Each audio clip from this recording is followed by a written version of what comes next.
For listeners who may not be familiar with your journey, can you share how you got started in the industry and what like kind of first drew you to producing? Yeah.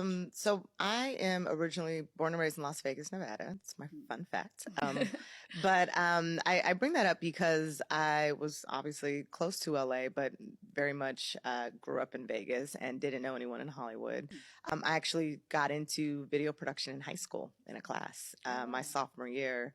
And that kind of was my introduction into video production, I'd say. Like I learned how to edit and shoot with the camera and would come up with stories and do all these really fun videos for my school. And by the time I was a senior, I was kind of directing, producing, and editing our daily video announcements for the school. Wow.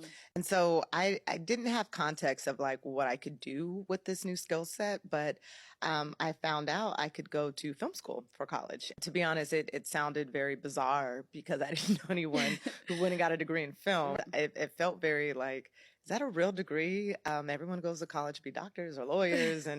But you know, look, I really wanted to go to school and I was excited to now learn more about like this thing I just kind of stumbled into. And then I came across the definition of a producer.